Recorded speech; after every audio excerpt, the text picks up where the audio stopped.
you for your words about disasters. I have family in Houston, and all the rest of my family is in Florida.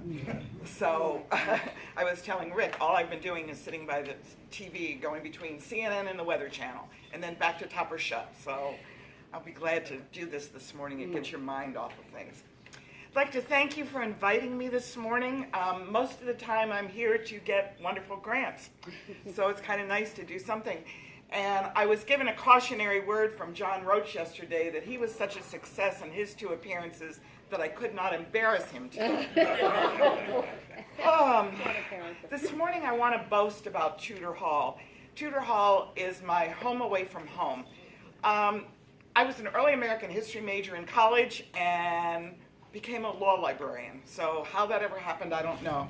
But when we moved to the county in 2003, I worked for the county, and then I saw in the enterprise a job for the director of the Historical Society. I went and interviewed, was offered the job, and here it is, and I'm thrilled to do it as my post-retirement gig. Okay.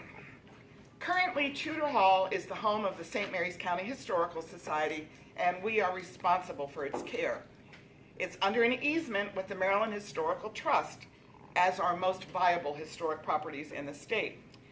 That easement means that any changes we proposed for the interior, the exterior of the building, or any digging on its grounds must be approved in advance by the trust. This has been both a blessing and a curse. As representative of a Georgian mansion, Tudor Hall was a colonial plantation house that grew and changed every century. By way of history, sometime prior to 1736, Abraham Barnes was in our county and started buying up bits of land, one piece being Shepherd's Old Field. We do not know exactly when he came, but he was born in Richmond County and then moved to Westmoreland County and had a farm next to George Washington's farm. He was a justice in Maryland, in St. Mary's County in 1736. Therefore, we assume that he'd been here for some time prior to that, but he was a merchant and a soldier, so he was often not in the county. He was served both in the French and Indian War and the Revolutionary War, both times under George Washington. The property that I talked about, Shepherd's Old Field, is now most of Leonardtown. And if you can imagine, those of you that have driven around Tudor Hall, have been in it, Tudor Hall and its outbuildings were the only thing on 1,000 acres. Looking down at the view of the waterfront, so it's amazing. By 1742, Abraham had acquired over 1,000 acres and asked the proprietor to resurvey the land and grant it to him under the title America Felix Secundus, which loosely translated means America's second finest. He had to do that because there was already a property that was owned by a Colonel Thomas Greenfield that was patented with 152 acres that was named American Felix. So he thought, no, I better be the second. So, Tudor Hall right now is a 190-foot by 30-foot rectangle, 2 stories, an attic, and a basement. As I said, it's undergone extensive change. The existing home is largely the result of a 19th century enlargement that was done by the Key family. We believe that the home began on the current site in the mid-1760s. The house was started sometime after 1744 and was very small. It was a white frame house. It was described as being of wood with 2 one-story wings, a kitchen, a store, a meat house, a corn house, all of it in good repairs. The one-story brick wing on the town side had a large double fireplace that served 2 rooms. During Abraham's life in the county, he and 3 other men took turns as delegates from the county to the Maryland General Assembly. They were George Plater, Philip Key, and Zachariah Bond. Abraham was also one of the 2 Maryland delegates to the Albany Congress, which precipitated the end of the French and Indian War and set the tone for the first United States Constitution. For a man that didn't stay in the county for very long, he was one of the first to be chairman of the county's Committee on Safety. He helped to select the location of the poorhouse, which is now in the area of the James Forrest Center. He helped with the division of the Episcopal parishes that resulted in the creation of St. Andrew's Parish, and he helped to build the present church. He and George Plater rented Pew 1 at St. Andrew's, and for those of you that know, this is St. Andrew's 275th birthday this fall.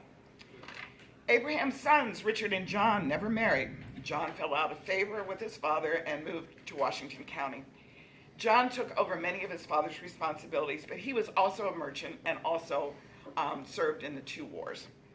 Abraham's daughter Mary married Thompson Mason, who was the brother of George Mason, who many regard as the first president of the United States. Eventually, he moved back to England, but then returned to St. Mary's County.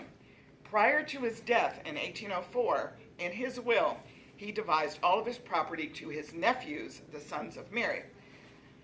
The first proposition required the nephews to take the surname Barnes in order to inherit the property. And you can imagine what that must have done to a Virginia family named Mason, who all of a sudden their grandsons were being told they had to take the last name Barnes. But the most important thing was the second part of his will was that his sister and her husband had to free at least 200 slaves from the various plantations that they owned in the county. And those slaves, if they agreed to be freed, of course they would, had to take the surname Barnes. So the largest surname population of African Americans in this county is Barnes. In 1817, Philip Key acquired the property from the Mason heirs, and as most of you know, the Key family concentrated in the Chaptico area, but they expanded when Tudor Hall became available. And they wanted to, there was a beautiful spot, they wanted to build a home. And they had an idea that they wanted to do a Southern Georgian mansion, and nobody kind of knew what that was, but they said, okay, we'll figure it out. So they decided that a Southern Georgian mansion would have an inset portico. So if you've been on the grounds of Tudor Hall, the front of the building faces the water, and there is an inset portico, which means the porch there are columns and the porch sits back. It's a wonderful place for a wedding. Let me see. So after Philip Key died, he turned over the property and the sort of transitional from a frame house to the beginning of a brick house to his son, Henry Greenfield's Southern Key. So he then put a second floor, enlarged the first floor, put the roof on, put a captain's walk on, and that became his legacy to Leonardtown.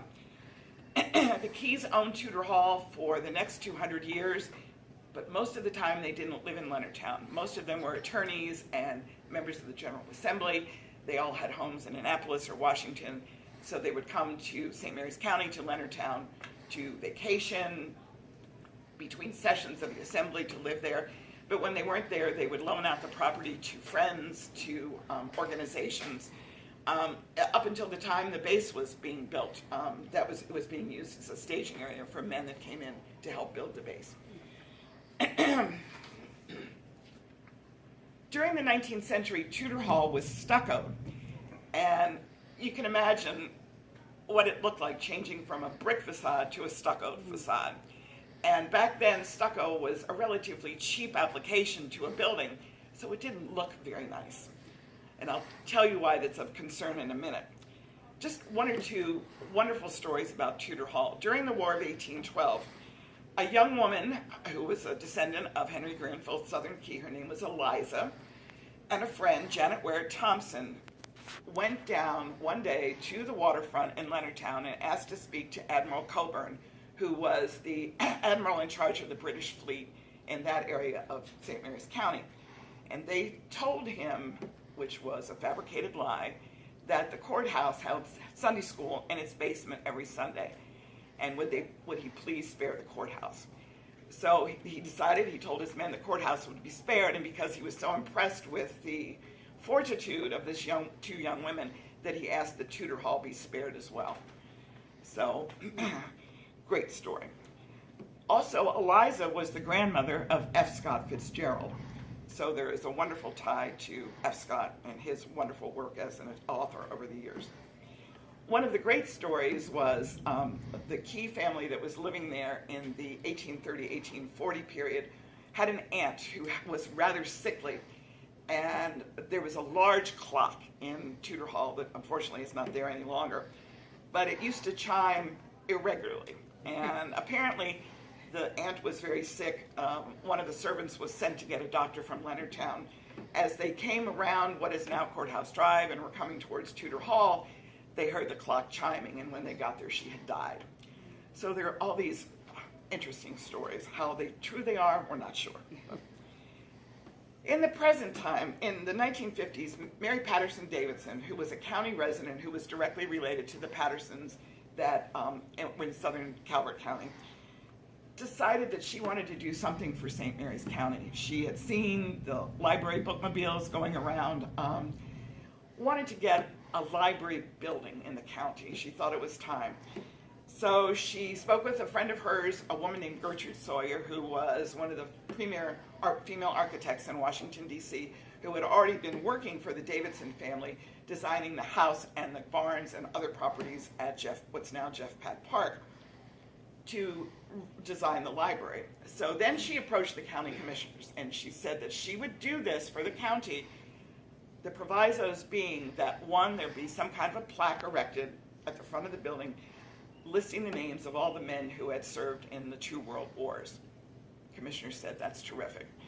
The second proviso was that at any time that the building was vacated, if the library was discontinued or moved out, whatever, the property would revert back to her heirs. Of course, the commissioners agreed, and the library was started. But I talked a little bit about the Maryland Historical Trust. One of the problems that we've had is that this wonderful female architect who was well-renowned decided to sandblast the stucco off the brick. So as a result, we have porous brick, and we have moisture problems that are getting worse and worse every year. Once the library outgrew its quarters at Tudor Hall and the armory became available and they got permission to move there, the house went back up into the market because Mrs. Patterson's heirs did not want it, Mrs. Davidson's heirs. So quite a few of our members were bankers, and they heard that it was coming available. So on New Year's Eve of 1984, we bought the property for just under $40,000. Amazing. Yeah. It took us about 8 years to get it to the condition that we wanted it to move in.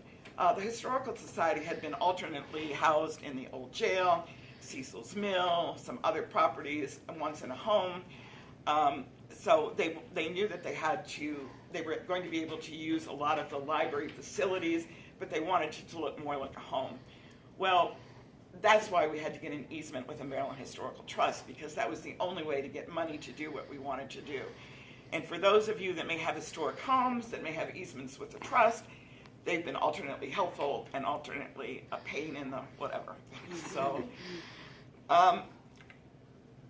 we were fortunate when there were still bond bills available in 2008 and 2009 to get a bond bill to redo the first floor. So for those of you, did any of you ever go to Tudor Hall when it was a library? Okay. It looks a lot different now. I hope that those of you that have not been in Tudor Hall since it was refurbished, go do it, because we changed it back to the way it would have looked as a home on that first floor. We thought we would have enough money to do the second floor, but we didn't. There was a lot of wall destruction and wall rebuilding. We moved the bookstore, a number of other things. But it really, when you walk in the door, it looks like a home now. Over the years, we've continued to have this moisture problem. With the Maryland Historical Trust, we approached them probably 5 years ago, and we said we wanted to do an inspection of the building, and they said, fine. They gave us written permission to do it.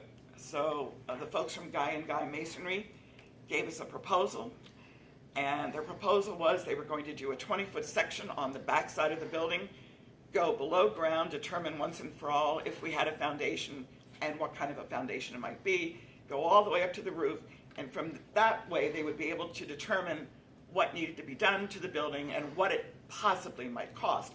In the meantime, we were doing annual appeals and trying to get a pot started. Everything was approved. We were ready to go. There was a new group at the trust. They said, absolutely not. You cannot do it. So We then had to wait a year, and we had a visit last year, and they told us a number of things, but one of the things that they said was you have to get a structural engineer to come and look at the building. Fortunately, we hired a good one. He's from a company named Keystone Hood, which is one of the premier historical property structural engineering firms in the country. And he told us what we already knew, but gave us some ideas about what needed to be done. So we're waiting for his final report. Then we can go back to the trust with what needs to be done and do it. It's a beautiful building. It's amazing how we know it's in pretty good shape for being as old as it is, but it was nice to have a confirmation that it's in pretty good shape for its age. One other thing that I wanted to tell you that you may not be aware of, the society leases the jail for $1 a year. That has been in existence since the 1950s when we were housed there. That was our last home before we bought Tudor Hall. For $1 a year, we get the privilege of having our artifacts on display. We're open as a museum to anybody who comes to visit. And by agreement with the county, we're also a tourism information center. So we provide the tourism information for the Leonardtown, middle of the county area. Unfortunately, we don't have enough docents. So if I walked away from here without encouraging you to consider becoming a docent, I can get you to talk to people like Jack Candela, whose only reason for not being a docent anymore is he can't climb the stairs. It's too hard. But it's a wonderful responsibility, and the amount of people that come there that just want to see what an old jail looks like, to hear the stories of ghosts, to hear the stories of Mal Dyer, to hear the stories of what it was like as a jail. We're also always looking for volunteers at the Historical Society. We have folks that come in and just get started. For those of you that know Carl Dubach from Lexington Park Rotary, his wife Francisca became a volunteer 3 years ago. She has been doing nothing but working on obituaries that entire time. So every Thursday she comes in, she gets the pile of obituaries, gets the pile of newspapers, she clips, she photocopies, and we now have close to 43 ring binders of obituaries. We have people that go to Maryland State Archives, Maryland Hall of Records, bring back documents, and we put them in our family files. Our family files are now up to close to 1,500 families in the county. We have a library of about 3,500 volumes. For those of you that knew Charlie Fenwick and Ed Beitzel, they're amazing. With the amount of materials that they were able to collect for that research center and that archives, it's just amazing to me. For having to write letters across the country and across the state to get that material, there were no computers in the 50s when the society started, and they just did a remarkable job. So what I'm here today is just to tell you thank you for your support of us over the years, and also to give you a pitch to consider volunteering, and also a pitch to join. I brought some brochures on Tudor Hall and a membership application. Quite a few of you are members and have been members since the beginning. One thing I forgot to say was, for those of you that go back in the county, you were aware that there was something called the St. Mary's County Reading and Debating Society. And just like its name, it would go from building to building, home to home, and they would debate, they would read books, they would talk politics, whatever. And that's how the Historical Society was born. Quite a few of those members said we need to do a historical society, so that's how we got started. One last thing. One of the things I wanted, I know Lynn knows this from processing our grant applications. We started a very successful program 4 years ago. Our board said they were getting tired of speakers, lecturers at our meetings. So we came up with the topic, Ordinary People, Extraordinary Accomplishments, focusing on what is unique about St. Mary's County and what St. Mary's County residents have done over the years to perpetuate the growth of the county and its wonderful history. All the men on the board voted the first year to do bootlegging and prohibition.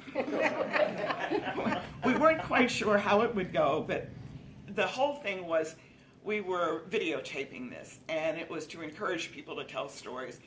And we ended up staying at Old Breton for about an extra hour with people telling wonderful stories, especially the bootlegging ones. And when you tell people that rye whiskey didn't start in Kentucky, the recipe was carried from the Noe family from St. Mary's County to Kentucky, and the distilleries were started there. Then the next year we did it on tobacco, how tobacco became the first large crop of the county, and why it became important, and then all the way up to the tobacco buyouts, ending with the fact that tobacco is now curing the Ebola virus.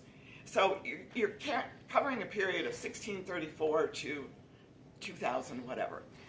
Last year we did it on oystering, and I didn't know until Henry Miller spoke that oystering was an even bigger product than tobacco in the 1930s.